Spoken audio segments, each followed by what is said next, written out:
Amém. A graça e paz do Senhor Jesus. Maravilhoso amor do nosso Senhor, que nos atraiu, que nos comprou, que nos transformou, que garante para nós o melhor futuro. Amém. Você pode se assentar. Hoje vamos começar uma nova série. A gente vai iniciar hoje a série sobre os milagres de Jesus. Fazer uma série completa sobre isso. Tá, então acho que vai ser muito interessante o foco dessa nova série, né, que vai ser a inauguração da nova criação. Mostrando que, porque eu até li isso num livro, muita gente pensa na obra de Jesus. Jesus veio, encarnou, né, e aí passou um tempo, morreu e ressuscitou. E o miolo todo? Né, principalmente o que está narrado nos evangelhos, dos 3 anos e meio do ministério de Jesus. Às vezes a gente apaga, né? Pensa, Jesus nasceu, morreu e ressuscitou. Mas e o que ele fez? O que ele fez foi muito importante. Não foi só coisas que estão relatadas no evangelho só para gastar folhas da Bíblia, né? Não, são coisas importantes para a gente. E a gente vai entender a inauguração da nova criação no ministério de Jesus, através dos seus milagres. Então hoje a gente vai para João capítulo 2.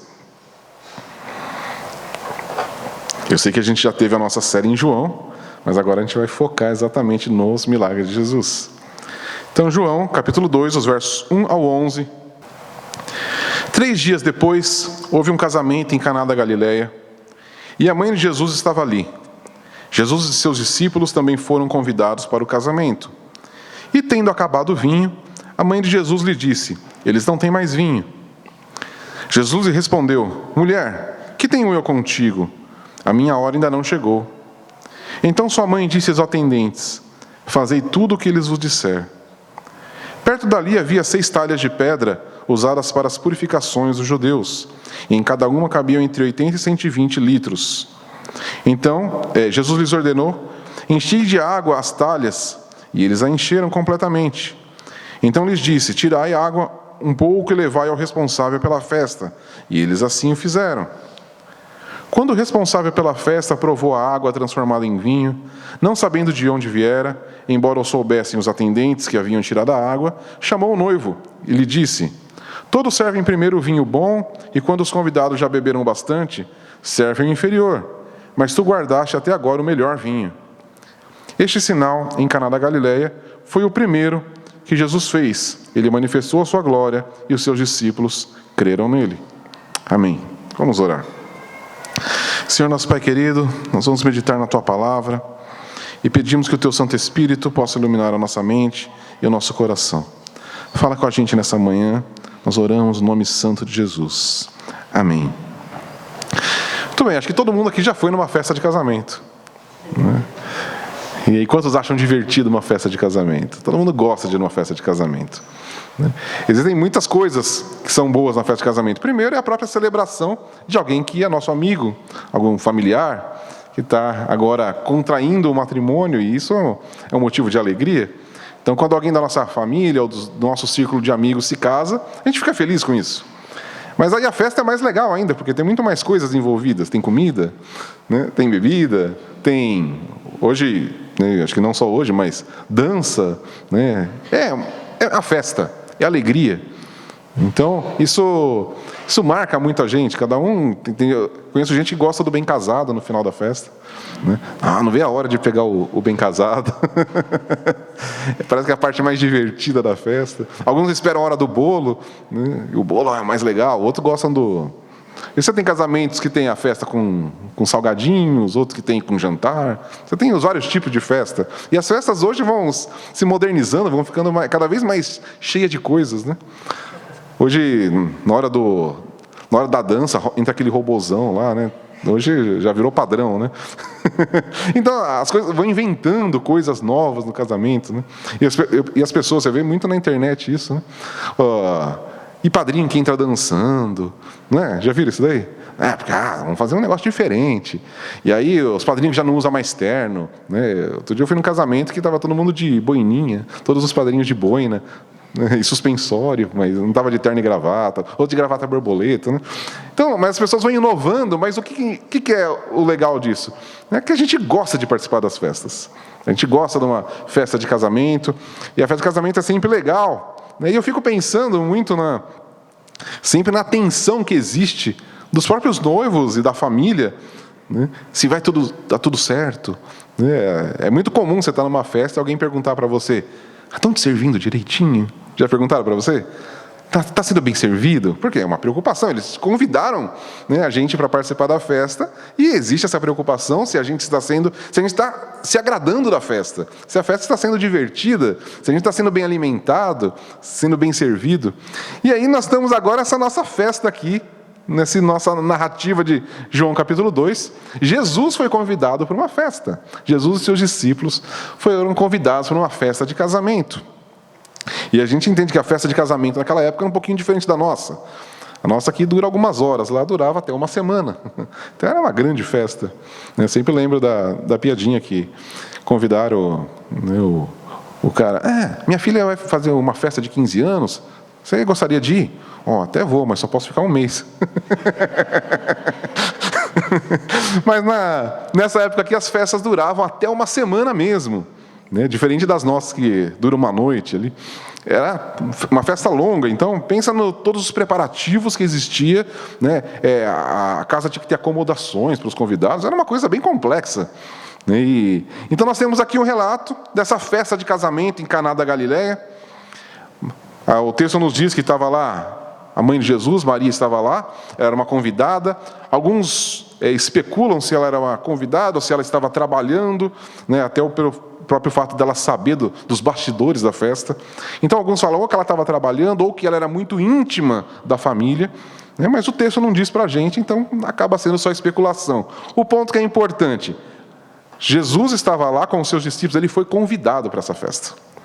E daqui a gente vai trabalhar em alguns momentos, vou dividir isso aqui mais ou menos em 3 partes, né? Mas a primeira parte é a festa. Existia uma festa e Jesus estava nessa festa. Na minha última ministração aqui eu falei sobre alguém que achava que não devia ir em festa, lembra disso?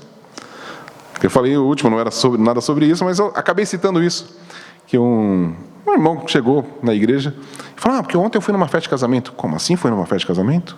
Não pode? Cristão não pode ir em festa? É pecado? Mas como assim? Jesus foi. Foi, mas não devia ter ido. E aí nós temos aqui, então, Jesus foi numa festa de casamento. E aí eu queria que a gente treinasse um pouquinho a nossa imaginação aqui. Como que você acha que Jesus estava nessa festa de casamento? Sentado numa mesa emburrado? Não devia estar aqui. Isso aqui está tudo errado. Absurdo isso. O pessoal comendo, bebendo, dançando. Cadê a seriedade? Você consegue imaginar um Jesus assim? Não. Ele estava lá, foi convidado e estava se divertindo com aqueles noivos, com aquela família. Isso já deixa uma coisa muito importante para a gente. A gente tem que tirar essa ideia de um Jesus carrancudo, de um Jesus asceta, que não participa de nada. Jesus como se ele só ficasse orando. Ele orava todos os dias. Todos os dias, a palavra fala que ele se retirava para orar. Mas, quando ele estava com as pessoas, ele estava feliz. Ele estava... Eu imagino muito Jesus como alguém radiante, alguém sempre com um sorriso no rosto, sempre tendo uma palavra para alguém, né? E numa festa, eu fico imaginando Jesus abraçando realmente aquelas pessoas, abraçando os amigos, se divertindo com eles, talvez contando umas piadas. Por que não? Não, imagina que Jesus ia contar piada. Como assim? Jesus era uma pessoa feliz. Ele não estava aqui contrariado. Muito pelo contrário, Jesus sabia aproveitar a vida. E o que ele está nos ensinando? Que nós devemos aproveitar a vida também. Nós devemos participar de festa? Sim. Nós devemos nos alegrar? Sim. Devemos comer e beber? Sim. O ponto sempre das Escrituras foi o equilíbrio. Quando a gente extrapola, tem gente que só quer saber de festa, não quer mais saber de nada da vida. Aí é um problema. Tem gente que só quer saber de comer e beber. É um problema. Nós temos que saber aproveitar as coisas da vida. E até vem aqui um ponto importante, que já vi tanta gente discutindo sobre isso, mas Jesus, o primeiro milagre de Jesus, que esse é o primeiro milagre de Jesus, transformar água em vinho. Isso é um absurdo. Vinho? É sério que Jesus fez isso? É sério. Ah, mas não é vinho, meu. O que a Bíblia fala que é? Vinho. Ah, mas esse vinho não tinha álcool. Onde fala isso? Existe algum lugar que fala que esse vinho não tinha álcool? Não, é vinho. Então aqui a gente já tira até um ponto mais importante, que alguns irmãos que querem essa seriedade toda, não pode. Não, a palavra fala sobre não se embriagar, sobre você não ser dominado por isso. Agora fala que você não pode beber vinho? Mas Jesus bebeu. Ah, mas não devia ter bebido, né? Não, o que Jesus está mostrando para nós? E a gente leu o Salmo 104 aqui. O que fala no Salmo 104 que a gente leu? E Deus fez o vinho para alegrar o coração. E a gente vai ver várias situações sobre o vinho nas Escrituras. E o Senhor falando que Ele deu isso para a gente. Agora, sempre, tudo que passa tudo que entra em excesso é um problema. Não importa o que seja. Pode ser a melhor coisa. Se você fala, até a própria água, outro dia eu estava vendo, água é bom para a saúde? Se você beber água demais, isso faz mal. Né? Por quê? Porque tudo que a gente exagera na vida é um problema. Tá?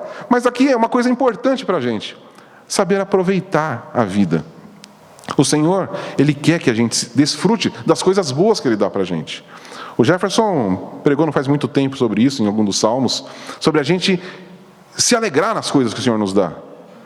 E é na comida, é na bebida, é numa festa, é na reunião com os amigos, tudo isso é importante. E a gente não pode achar que porque nós somos cristãos, então agora, não, eu tenho que me separar de tudo. Não, nós temos que nos separar do pecado, mas não nas coisas boas da vida. O Senhor quer que a gente aproveite, Ele deu para a gente. Isso é um presente do Senhor para nós, todas as coisas. Comer uma boa comida. Então tem gente que acha que, não, isso é tudo desperdício. Ir num bom restaurante. Se você tem condições de ir num bom restaurante, vai. Leva a sua esposa num bom restaurante. Ah, mas é um desperdício. Por que é um desperdício? É um prazer que você vai ter com a sua esposa. Fazer uma viagem para um lugar diferente. Ah, mas imagina, isso é gastar dinheiro à toa. Não é. A gente não pode pensar dessa maneira. Tudo o Senhor nos deu para a gente desfrutar. E aqui o texto nos mostra exatamente isso. Jesus estava participando da festa. Ele estava se alegrando naquela festa. E aí acontece um grande problema nessa festa. Que acaba o vinho. E a gente acha que talvez seja uma coisa tão corriqueira. Não, mas o vinho era uma das partes mais importantes da refeição para os judeus. Não só para os judeus, mas para o mundo daquela época. Se você for para a Europa, ainda é. Na Europa, o vinho ainda é muito importante em toda a refeição. Em toda a refeição, almoço e jantar, eles tomam vinho. Porque faz parte da refeição. E agora, que imagina, acabou o vinho. E o vinho era uma parte divertida da festa. E o vinho acabou. E a gente pode achar só uma coisa que acaba numa festa. Mas pensa quando eu falei para você no começo, já te perguntaram se você estava sendo bem servido numa festa? Era uma preocupação. Só que nessa época aqui, era mais sério. Hoje, se você não for bem servido numa festa, você vai no máximo ficar chateadinho. Né? Não comi direito. Aí você passa em algum lugar, passa no McDonald's na saída da festa. Eu lembro que uma vez, eu e a Lu fomos convidados para uma festa de casamento. E a gente não conseguia entrar no salão de festa. Era uma confusão. Estava a gente e mais um casal de amigos nossos. E a gente lá na porta, assim, e não conseguia entrar. Não tinha lugar para sentar no lugar. Aí que a gente falou, vamos embora? A gente saiu de lá, passou numa lanchonete e comeu. E agora, né, isso não foi um problema, não foi um problema para a família da noiva, de ninguém. Só que nessa época, se acontecesse uma coisa dessas, a família, porque quem bancava tudo era a família do noivo. O noivo bancava tudo. Então ele tinha que garantir a alimentação e a bebida e a diversão para todos os convidados durante toda a festa. Se ele não conseguisse fazer isso, era uma vergonha para a família. Muito mais do que uma vergonha para a família da noiva se sentia ofendida porque o noivo não providenciou o suficiente. Inclusive, a família do noivo poderia sofrer um processo judicial, como se fosse por danos morais. Era sério o negócio. Então não é só, acabou o vinho, que coisa... Não, era sério. A família do noivo devia estar desesperada. Falou, e agora? Passaremos uma vergonha, nossa família vai ser difamada, toda a região vai ficar sabendo que a nossa festa foi um fracasso. E nós ainda poderemos ser processados pela família da noiva. É sério o negócio. E aí, Maria está sabendo disso. Porque aí a gente não sabe a relação aqui de Maria com a família, mas ela ficou sabendo. E ela chega para Jesus e fala, acabou o vinho. E por que ela chega para Jesus e fala para ele que acabou o vinho? Existe muita especulação nisso aqui também, porque o texto não diz. Só fala que ela chega para Jesus e fala, acabou o vinho. Ela está passando essa informação para Jesus. Alguns falam o seguinte, porque você vê que José não está aqui. Porque possivelmente ele já tinha morrido. Se especula que José tinha morrido já alguns anos antes. Então, sendo Jesus o mais velho, logo ele era o responsável pela casa. Então Maria talvez já estivesse acostumada a ter Jesus como o homem da casa. Qualquer problema, era Jesus que resolvia. Então a gente tem que pensar que Jesus não estava lá... Não, ele era responsável pela casa. Jesus trabalhava, Jesus era um carpinteiro. Que ele seguia a profissão de José. Então, Jesus era responsável pela casa, e talvez por isso, a primeira pessoa com quem Maria vai falar é Jesus. Talvez porque ela conhecia Jesus como um homem sábio, um homem responsável, um homem que sabia lidar com a casa, e talvez ele tivesse uma boa solução. Mas Maria também sabia que ele não era um homem comum. Ao contrário do que muita gente fala, até alguns livros apócrifos que mostram isso, que Jesus realizou milagres durante a sua infância, a Bíblia não fala isso. Por quê? Porque, como a gente vai ver nessa nossa série sobre os milagres de Jesus, os milagres de Jesus eles têm uma representação muito além dos milagres. Ele sempre vai mostrar a divindade de Jesus e mostrar o plano de Jesus para a nova criação. Então, ter relatos de Jesus, tem relato lá de Jesus quando a criança que ressuscitou um passarinho. Qual seria o sentido teológico disso? Não existe. E a gente vai ver que nenhum milagre de Jesus foi aleatório. Então, e como nenhum texto realmente recebido que a gente tem aqui pela igreja atesta esses milagres, ou seja, esse é o primeiro milagre de Jesus. Logo, Maria nunca tinha visto Jesus fazer um milagre, mas ela sabia quem Jesus era. Ela recebeu aquela promessa lá quando ela ficou grávida. Lá atrás, 30 anos antes. Ele é o Salvador do mundo. Ele é o seu Salvador. Se a gente lembrar do próprio Cântico de Maria, eu conversava até com o Jefferson disso na quinta-feira, o Cântico de Maria, lá quando ela encontra Isabel, e o que ela fala, o meu Salvador. Ela sabia quem ele era. Ele não era só um homem, ele era o próprio Deus. Então talvez por isso ela chega para ele e fala, acabou o vinho. E a resposta de Jesus é um tanto quanto enigmática aqui, Olha o que ele fala, Mulher, que tenho eu contigo? E a gente pode achar que Jesus foi rude demais com ela. Mas esse mulher não é como a gente pensa aqui. Não existe uma tradução correta para a gente desse termo mulher com uma expressão. Era uma expressão carinhosa? Não, não era. Era uma expressão mostrando que agora ele não estava considerando ela como mãe. Quando ele chama ela de mulher, ele não está falando, ele poderia estar falando mãe. Não, ele fala mulher. Porque, olha, agora eu já não sou mais o seu filho.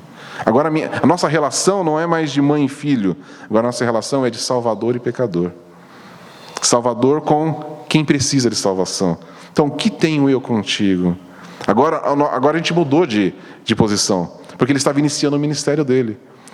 Então, agora, é isso que ele está falando para ela. O que tenho eu contigo? Nossa posição mudou. Agora eu não sou mais o homem da casa. Agora eu tenho um outro reino para administrar. É isso que ele está falando para ela. E aí ele ainda continua com uma frase mais enigmática ainda. A minha hora ainda não chegou. E muita gente pode achar que, qual que seria essa hora? A hora de começar a fazer milagre? Se fosse isso, seria um tanto quanto estranho. Jesus falar, a minha hora não chegou, e ele vai lá e faz um milagre. E aí alguns falam, tá vendo? Maria convenceu ele. Não, a gente vê Maria convencendo ele a fazer alguma coisa. Ela chega, acabou o vinho, ele fala, o que tenho eu contigo? A minha hora ainda não chegou. E aqui, quando ele vai falar hora, e no Evangelho de João a gente vai entender isso, quando Jesus fala sobre a minha hora, ele está falando da crucificação. É isso que ele está falando para ela, ó, a minha hora ainda não chegou. E aí a gente vai ver uma conexão disso nesse próprio milagre de Jesus, a gente vai chegar nisso daqui a pouco, mas tem a ver com a própria expectativa de Maria. Já tinha, lembra quando foi apresentar Jesus no templo, quando ele tinha 8 dias, e o Simão fala para ela, o seu coração será transpassado quando chegar a hora. Então, Jesus já estava falando para ela, a minha hora ainda não chegou, mas vai chegar. E você precisa entender que agora a nossa relação não é mais de mãe e filho, que eu tenho uma missão, e eu vou morrer nessa missão. Eu vou entregar a minha vida, então a gente não pode mais ter essa relação de mãe e filho, porque eu tenho um outro propósito. Então, é muito mais profundo que Jesus está falando para ela aqui. Mas então Jesus diz isso, minha hora ainda não chegou, já mirando lá na crucificação, a gente vai entender que relação que isso vai ter com o milagre. Mas aí a palavra que Maria fala para os servos lá, para os atendentes, que está aqui no verso 5, fazei tudo o que ele vos disser. É muito interessante, Maria, né? Porque ela chega, ó, acabou o vinho. Mulher, o que tenho eu contigo? Minha hora ainda não chegou. Faz tudo o que ele está falando. E sai. É muito interessante a confiança que ela tem em Jesus. Eu não sei o que ele vai fazer, eu não sei o que ele pretende, mas ouve o que ele está dizendo. É ele que vocês têm que ouvir. Né? Lembra até no Monte da Transfiguração? A ele ouvir. Então, esse conselho de Maria é um que a gente pode tomar para as nossas vidas. Fazei tudo o que ele vos disser. Tudo que Jesus fala para a gente, vamos fazer, porque vai dar certo. Porque a melhor coisa a se fazer é aquilo que ele fala para a gente fazer. Então, essas palavras de Maria são de extrema sabedoria. Fazei tudo o que ele vos disser. E é interessante, porque aí o verso 6 começa aqui falando dessas 6 talhas de pedra que eram usadas para purificação. Guarda isso daí, que a gente vai falar disso daqui a pouco. E que cabiam ali entre 80 e 120 litros. Tá? Alguns estudiosos, aí, alguns comentaristas falam que cabe até um pouquinho mais. Então a gente pode imaginar que seria uma média aqui de 600 litros de água que foi transformado em vinho. Não era uma garrafinha. 600 litros aproximadamente ou mais. Tá? Ficaria mais ou menos isso daí, mas é uma média. Isso daí. Jesus então ordenou aqui no verso 7, enchei de água as talhas. E eles encheram. Completamente. Isso é muito importante, esse completamente. Porque muitos afirmam que esse milagre de Jesus ele deve ter misturado alguma coisa lá. Primeiro, as talhas estavam vazias. E Jesus manda encher de água. Eles foram lá em algum poço ali perto e encheram completamente. Ou seja, não cabia nenhuma outra substância para colocar. Alguns querem rebater o milagre de Jesus. Falam, não, ele diluiu o restante do vinho que tinha com água. E fez um vinho fraquinho. Não, aqui fala que encheu completamente de água. E só água. Não tinha mais nada. Jesus não jogou nenhum pozinho mágico. Jesus não fez nenhuma reação química. Tem até uma historinha, acho que meu pai contou isso daí já uma vez, de um professor que quis rebater o milagre de Jesus, e numa sala de aula, no laboratório, pegou lá uma água, pegou uma outra substância, tá vendo? Misturou lá e fez uma substância cor de vinho. Tá vendo? Também transforma água em vinho. Aí um aluno falou, então bebe aí, professor. Você está doido que eu vou beber isso? Isso é veneno. Pois é, lá todo mundo bebeu vinho e era bom. Água, um vinho. Então encheu completamente e ele falou, agora tira um pouco e leva lá para o mestre de cerimônia, o responsável pela festa. E tem que entender que esse cara era um cara experiente, o responsável pela festa. Né? Hoje a gente tem nos nossos casamentos lá também, nas nossas festas, sempre tem um mestre de cerimônia que coordena tudo. Agora entra você, agora faz aquilo, né? E vai coordenando. Já tinha naquela época. E era um cara que era experiente em coordenar festas. Não era um qualquer. E aí, então, vai lá, tira um pouco dessa água e leva para ele. Quando eles tiraram e chegaram lá, eles viram que não era mais água, era vinho agora. Então foi um milagre instantâneo. Não teve um processo, a gente não vê aqui Jesus orando, Jesus colocando a mão na água, né, sei lá, fazendo qualquer coisa. encheu? Agora pega e leva para o mestre de cerimônia. E eles foram levar, né? E assim o fizeram. E aí o verso 9, e quando ele provou a água transformada em vinho, não sabendo de onde viera, embora os atendentes sabiam, ele chamou o noivo. Falou, peraí, tem alguma coisa acontecendo aqui. E chamou o noivo e falou, é o seguinte, todo mundo primeiro serve o vinho bom, e aí quando todo mundo já bebeu bastante, que já está meio feliz, né? E já nem está prestando mais atenção no sabor do vinho, aí vocês colocam o vinho mais barato mesmo. Ninguém está ligando mais para o vinho mesmo, já bebeu bastante. Você fez o contrário, você guardou o melhor vinho para o final. Ou seja, você fez o contrário de todo mundo. Você está agora oferecendo o que você tem ainda de melhor. De onde você tirou esse vinho? Esse vinho é muito bom. Né? Talvez o nosso mestre de cerimônia aqui estava... Não, esse, né, pensando, girou a taça. Né? Talvez seja diferente, né, como os enólogos de hoje. Mas ele experimentou aquele vinho, falou, esse vinho é diferente. E chamou, ele deve ter parado a festa e falou, gente, olha o que esse noivo fez. Então, se antes nós tínhamos uma situação de um noivo envergonhado, agora nós temos um noivo que está sendo exaltado ali pelo mestre de cerimônia. Esse cara sabe fazer uma festa. Esse aqui, ele pensou, ele coordenou direitinho. Ele guardou o melhor vinho para depois. Então vocês vão experimentar agora o melhor vinho da festa. Cara, ele foi na contramão de todo mundo. Esse cara é bom mesmo, esse inovou. Esse fez uma coisa na festa que nunca ninguém tinha feito, né? Então, agora, eu fico pensando, porque o noivo não estava sabendo de nada, né? O noivo, eu? Eu não estou sabendo, né? Ele só deve ter olhado assim, olhado para a mãe dele, para o pai dele, para a noiva, né? Para os atendentes, o que está acontecendo? Mas o texto não fala aqui, né? Isso fica na nossa imaginação. Mas eu fico pensando muito nisso, né? Pensa alguém chegando, você detonou na festa, hein? Eu? Porque, se eu oferecer o melhor vinho depois. Que melhor vinho? Eu só comprei um. Que melhor vinho? Do que você está falando? Né? Mas foi o que aconteceu. Chegou o melhor vinho e eu fico imaginando que todos aqueles convidados agora estavam felizes experimentando aquele vinho. Nossa, esse vinho realmente é bom. Puxa, olha que vinho. Esse noivo é um cara legal demais. Ou ele comprou um vinho muito bom mesmo, deve ter pagado caro. Né? E as conversas que existem em umas festas, né? Nossa, olha, isso aqui é caro, hein? Eles devem ter gastado muito, hein? Não é assim que a gente faz nas festas? Nossa, olha esse buffet, hein? E aí, deviam estar falando isso do noivo agora. Olha o que ele fez. Então nós temos aqui essa parte do milagre de Jesus, que ele consertou uma festa. E aqui, quero trazer já uma coisa para a gente. Jesus, quando ele entra na nossa vida, ele conserta a situação. A gente tem que entender aquilo que o milagre. Muita gente alegoriza esse milagre, já vi muita coisa falando sobre esse milagre. Mas a primeira coisa que a gente vê de cara, Jesus fez o milagre para quê? Para arrumar uma festa, para tirar a vergonha do noivo. Jesus, quando entra na nossa vida, ele cobre o nosso pecado, ele cobre a nossa vergonha, ele conserta a situação. O que aquele noivo podia fazer? Nada.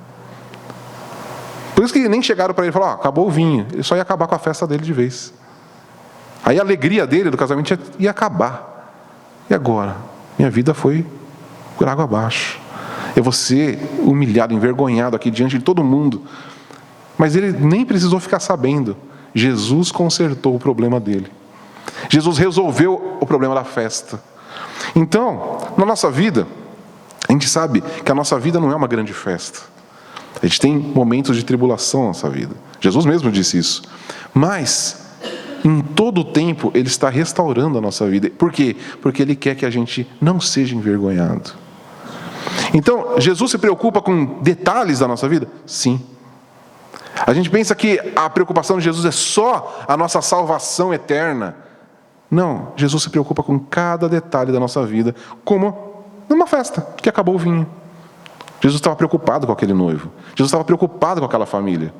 Por mais que tem mais coisas por trás que a gente vai ver aqui, mas num primeiro momento foi isso que aconteceu. Qual foi o entendimento daquele noivo naquele momento? Ele ficou pensando, vamos entender, Jesus fez isso, qual o ponto teológico disso? Foi isso que aquele noivo pensou? Por que será que Jesus fez esse milagre? O que ele queria revelar para a gente? Qual é a profundidade desse milagre? Ele só estava feliz. Puxa, ele consertou minha festa. Ele resolveu o problema da minha festa. Ele resolveu o meu problema. Ele tirou a minha vergonha. Essa era o pensamento imediato. Então a gente não pode excluir isso do milagre, porque isso aconteceu. O efeito imediato do milagre era o conserto de uma coisa terrena. Então Jesus se preocupa com a minha e com a sua vida, nos pequenos detalhes. A gente pode pensar, imagina, eu estou com um problema, qualquer que seja, não vou gastar fichas com Jesus com um pedido desse. Como assim? Jesus, ele atende qualquer coisa.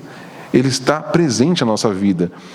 Não, Deus tem coisas muito mais importantes para se preocupar do que com detalhe. Eu já vi gente que tinha desejo de comer certas coisas e falou com Deus.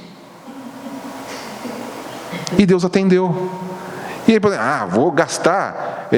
Deus, não, imagina, tantas coisas acontecendo no mundo, guerras, eu vou falar para Deus que eu estou com vontade de comer alguma coisa? Sim, por quê? Porque Ele é Deus. Exatamente, é assim que Deus age. Deus é bom. Deus é bom, Ele cuida de nós, Ele se preocupa com pequenos detalhes da nossa vida. Então essa é a primeira coisa que a gente vê nesse milagre de Jesus, que Ele se preocupa com os detalhes da nossa vida. Então, qualquer situação que você esteja, você pode falar com Ele. Ele está te ouvindo. Não existe nada que Jesus vai falar, tem preocupação muito maior do que isso. Não vou perder meu tempo com isso, não. Não. Jesus é o nosso pastor. Ele cuida de nós. Ele cuida dos detalhes da nossa vida. Pode confiar nele. Pode falar com ele. Pode pedir para ele. Amém? Mas agora vamos para o ponto, que agora sim, o que está por trás de tudo isso? Porque o nosso verso 11 que fala, esse sinal em Caná da Galileia foi o primeiro que Jesus fez. Ele manifestou a sua glória e os seus discípulos creram nele. Então, uma coisa que é muito importante, no Evangelho de João, quando a gente estudou lá, a gente falou isso. Tudo que foi narrado, está lá no final, no capítulo 20, fala, tudo que foi escrito aqui foi para que crescem nele. Tudo que está escrito. E quando João usa a palavra sinal, é diferente de um milagre apenas. É um sinal. O sinal tem algo por trás. Então, além de realizar um milagre, e que foi ali com um resultado imediato, era um sinal, tinha coisas por trás ali. Como eu falei, a nossa série vai falar sobre a inauguração da nova criação. E a gente pode pensar que, mas o que tem a ver aqui a nova criação com transformar água em vinho? Na criação não tinha vinho. Então agora a gente vai entender um pouco mais do que está acontecendo aqui. Para começar, tem a ver com as datas. É interessante porque João, ele não se preocupou muito com cronologia dentro do seu evangelho, mas nesse começo ele se preocupou. Então, nós já vimos lá em João, quando a gente estudou João, o evangelho todo, João capítulo 1, ele é uma recontagem de Gênesis. Lembra disso? No princípio era o verbo estava com Deus, e o verbo era Deus. Ele estava no princípio com Deus. Todas as coisas foram feitas por intermédio dele. Ou seja, ele está recontando a história de Gênesis capítulo 1. E ele está agora. Então, João capítulo 1 é a nova criação, a partir de Jesus. Então, com esse entendimento. E aí você tem os relatos aqui. Primeiro, o João Batista, e você vai, se você for lendo aqui o Evangelho, você vai falando, e no dia seguinte, e no dia seguinte. E aí, quando a gente chega aqui nesse capítulo 2, que é o que a gente leu, 3 dias depois, houve um casamento em Caná da Galileia. Se a gente fizer a contagem do dia, adivinha que dia que vai ser esse? O 7º. Ou seja, passaram-se os 6 dias. E agora, o 7º dia é uma festa de casamento. Então isso aqui já é um sentido escatológico. Jesus, ele veio recriar tudo, ele veio trazer a nova criação para culminar no dia de descanso, as bodas do Cordeiro. Então não é à toa, percebe? Não foi aleatório. Como eu falei, nada do que está escrito aqui é aleatório. Tudo tem um significado mais amplo, né?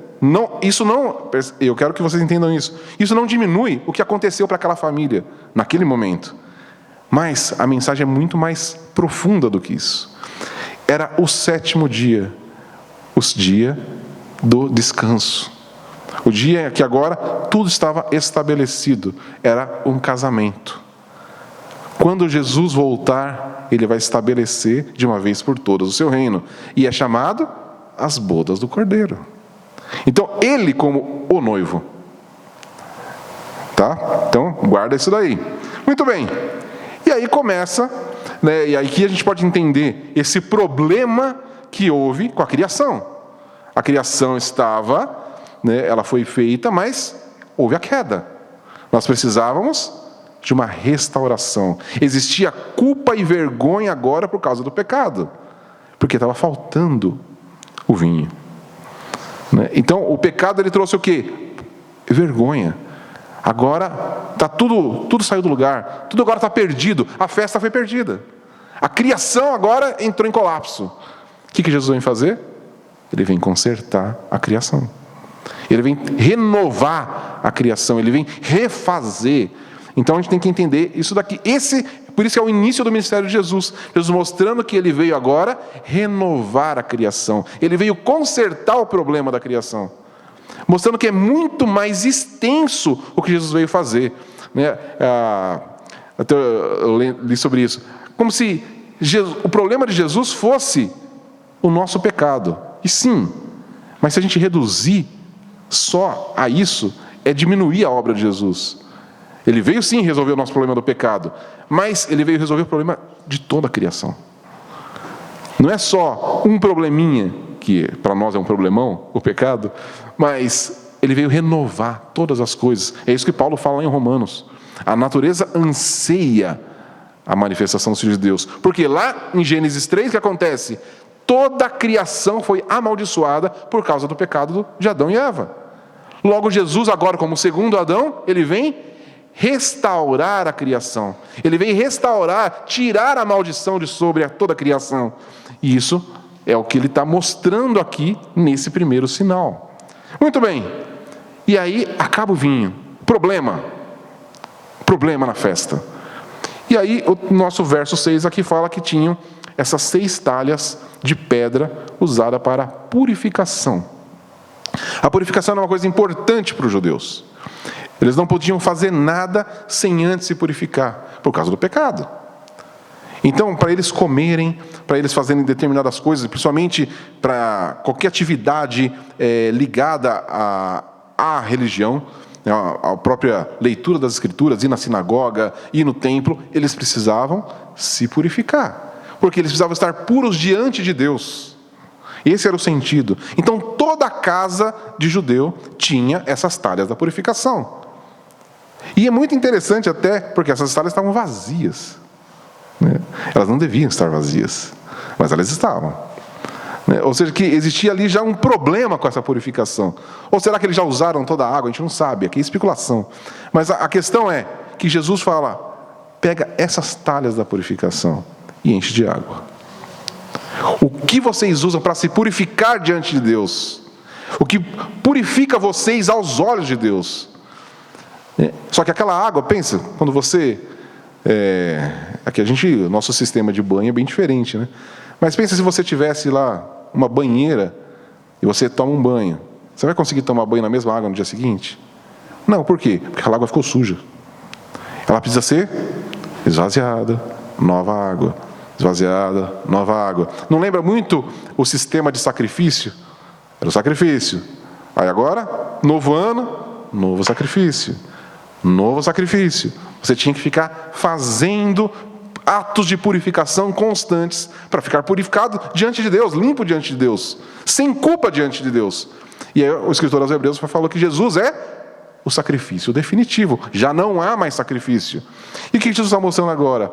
Que o que ele vai fazer, e o vinho, é uma representação do sangue de Cristo.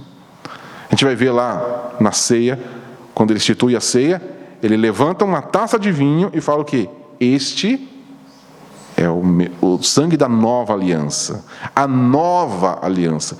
Jesus aqui ele está mostrando a renovação de todas as coisas. Ele está falando, então até hoje, vocês se purificaram por essas talhas de água.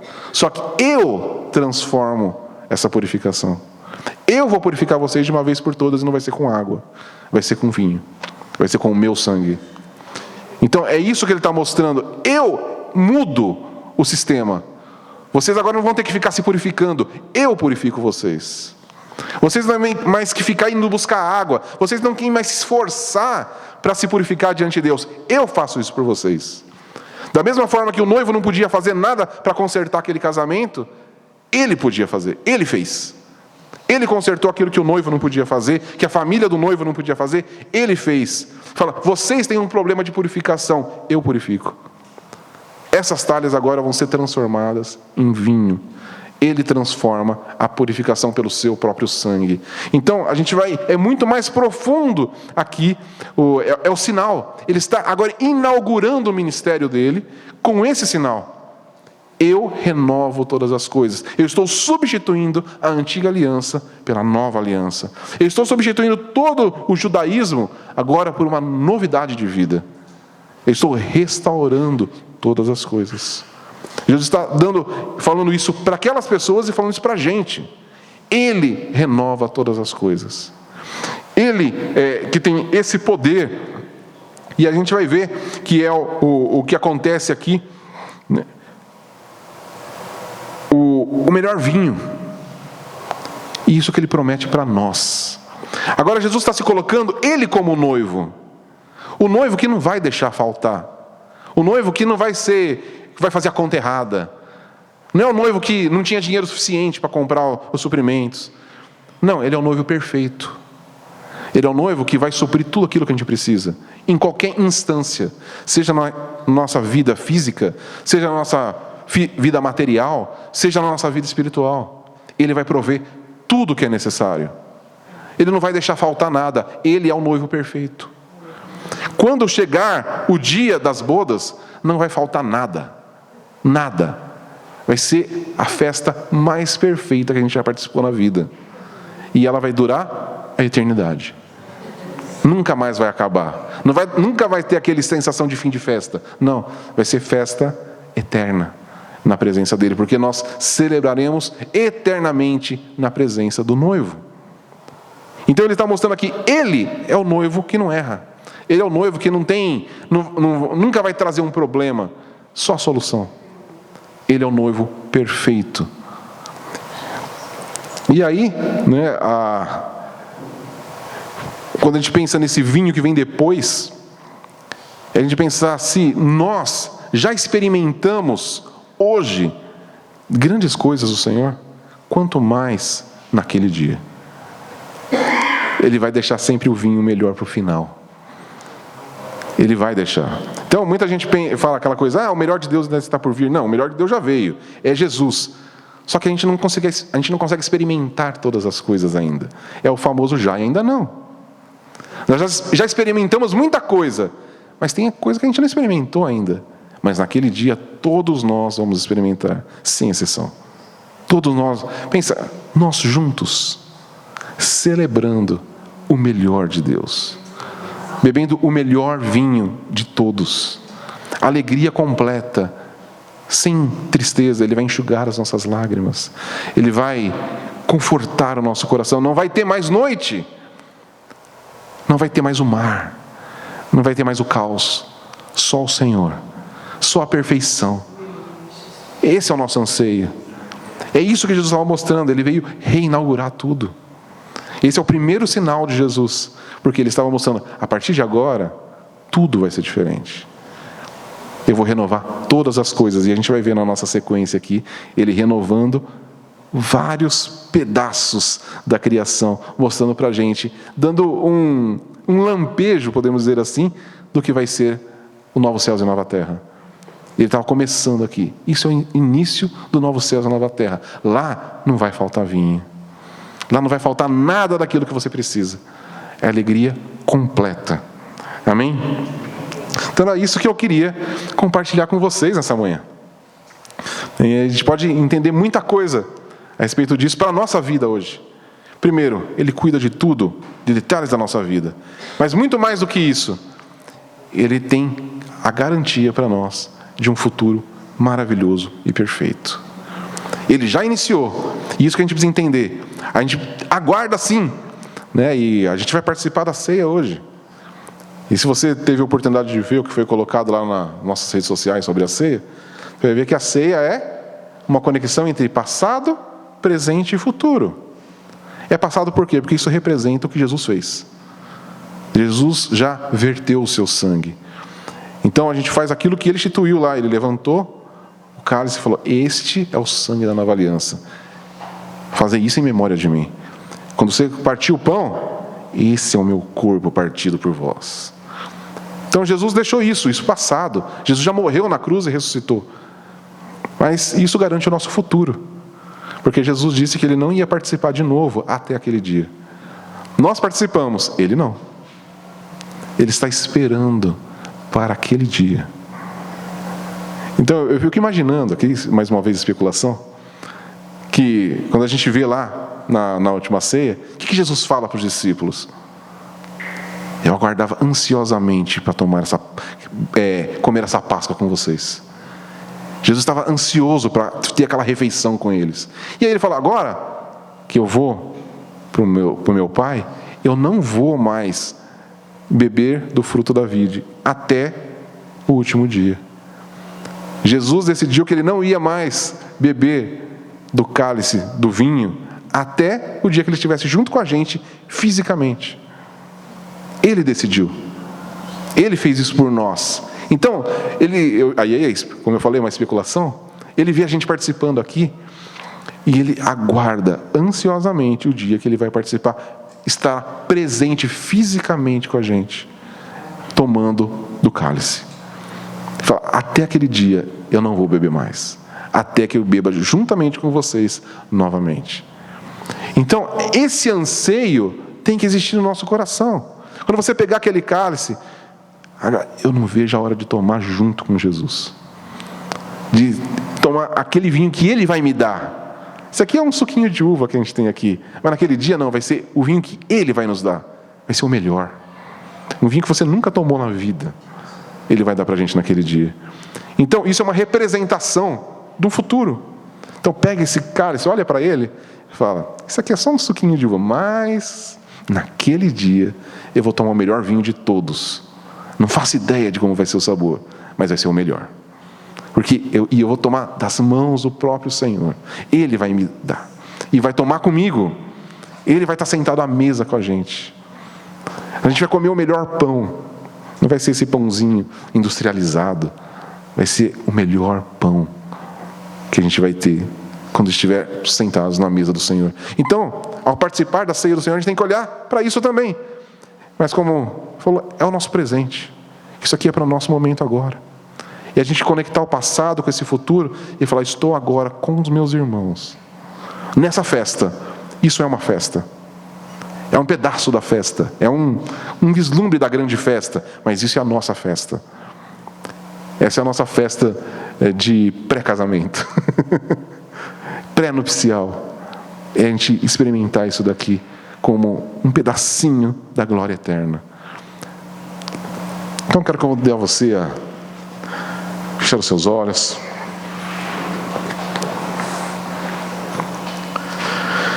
E vamos orar ao Senhor. Senhor, como meditamos na Tua Palavra, o Senhor é o Deus que realiza milagres. O Senhor é o Deus que muda a nossa história, que muda as nossas condições, que muda as nossas perspectivas. Senhor, o sacrifício de Jesus na cruz do Calvário foi perfeito. Senhor, nós queremos experimentar tudo o que esse sacrifício significa na nossa vida. Senhor, que a perfeição da Tua obra invada cada pedacinho do nosso coração, da nossa mente, da nossa existência. Senhor, que todos os detalhes da nossa vida estejam diante de Ti. Senhor, nós colocamos a nossa vida diante de Ti, todos os detalhes. Seja a nossa vida espiritual, que nós carecemos de Ti, a nossa vida emocional, o Senhor conserta isso também. Nossa vida física, as enfermidades, o Senhor é poderoso para transformar a nossa vida. A transformação da água em vinho foi uma mistura de questões físicas, questões materiais, e o Senhor provando que o Senhor tem o domínio sobre tudo. Então nós colocamos a nossa vida diante de Ti. Transforma a nossa vida, Senhor. Conserta os nossos pequenos problemas, os nossos grandes problemas. Satisfaz a nossa alma. Senhor, nós dependemos de Ti. Nós sabemos que não é na nossa própria força, não é no nosso esforço, não é naquilo que a gente tenta, na nossa capacidade, mas é naquilo que o Senhor faz. A gente entende que tudo que a gente faz é paliativo, é palha diante de Ti. Por isso nós precisamos do Senhor interferindo em todas as áreas da nossa vida. Senhor, que a gente seja livre do pensamento que em algumas áreas da nossa vida a gente pode cuidar disso. Fala, não, Senhor, deixa que eu cuido disso, não, a gente não pode. Cuida de todas as áreas da nossa vida, Senhor. De cada detalhe.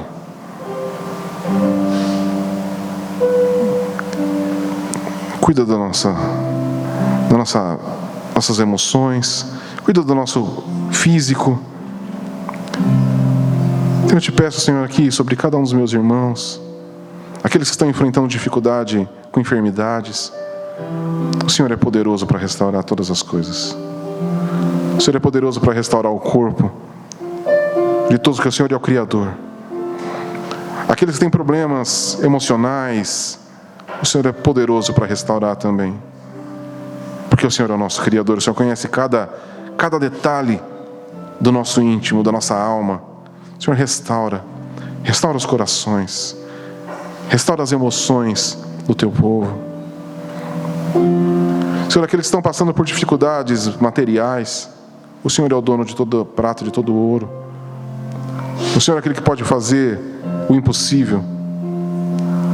Eu te peço também sobre todos aqueles que estão passando por dificuldades financeiras, problemas, quaisquer que sejam nessa área. Eu te peço em favor dos meus irmãos. Haja poderosamente, Senhor. Aqueles que precisam de soluções de problemas, seja na família, seja no trabalho, o Senhor é poderoso para resolver os conflitos, para resolver as situações, para restaurar casamentos. O Senhor é poderoso. Eu peço que o Senhor venha restaurar a nossa vida em todos os aspectos dela. E nós confiamos em Ti, e somente em Ti, porque o Senhor é bom e todo-poderoso. Nós Te louvamos no nome santo de Jesus. Amém.